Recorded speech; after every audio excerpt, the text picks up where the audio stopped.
Liberation of Goa from Portuguese rule.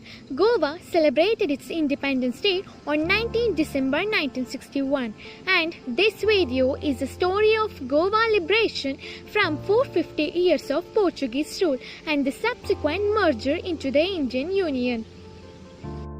For the first and most, let us know about the history of Goa.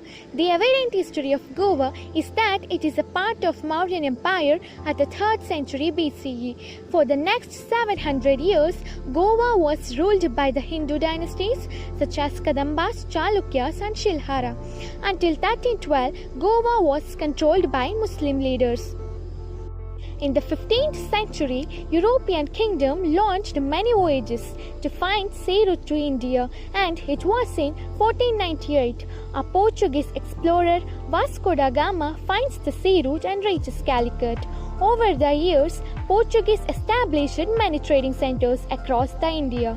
In the following years, other European powers also tried to establish their supremacy in India, like the Dutch, the British and the French.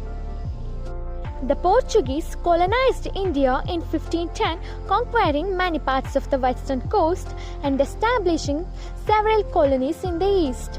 By the end of 19th century, Portuguese colonies were limited only to Goa. It is interesting to know that while the Portuguese ruled Goa, but their country itself ruled by Spain from last 16th century. Now, coming to the point, the Goa Liberation movement, which fought to end Portuguese colonial rule in Goa. The movement built on the small-scale revolts and uprisings of 19th century and grew powerful during the period 1942-1961. The movement was conducted both inside and outside Goa.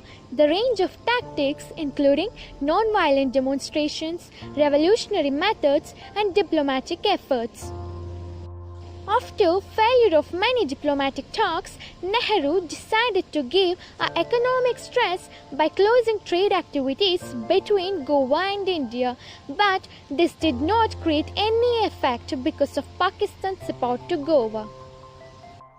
When Indian freedom fighter, socialist Mr. Ram Manohar launched movement for civil liberties while he was arrested by Portuguese and expelled from Goa. He had lit the spirit of freedom among the young Goans. There were great expectations from the Indian government, but the Portugal was the part of Atlantic Treaty of Organization, and a young Indian nation was not ready to take any risk. But across India, opposition for Portuguese rule got intensified all over the country. Journalists, revolutionaries, satyagrahis, and even film artists fought for the freedom of Goa. On 13 June 1955, there was a plan to carry out series of satyagrahas from June to August. On 15th June 1955, satyagrahis entered Goa, but they were arrested, beaten and tortured. It was a failed revolt.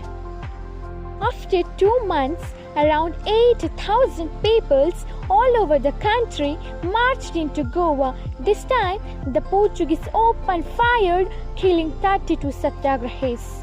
It was the bloodiest day of liberation of Goa. Over the next 6 years, Goan patriots targets the Portuguese government. On November 1961, Portuguese provoked India by shooting a steamer and killing an Indian fisherman. This made V.K. Krishna to held upon Nehru to launch Operation Vijay.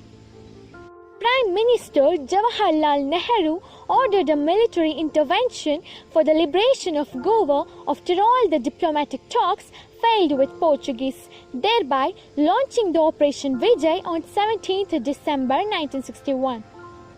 A 30,000 strong force invaded Goa, and Portuguese army was not well prepared to handle the attack. The operation lasted for 2 days. 22 Indians and 30 Portuguese were killed in the war. Portuguese Governor-General Vassallo da Silva was forced to give up control over the Goa, and finally Goa became independent and a part of India.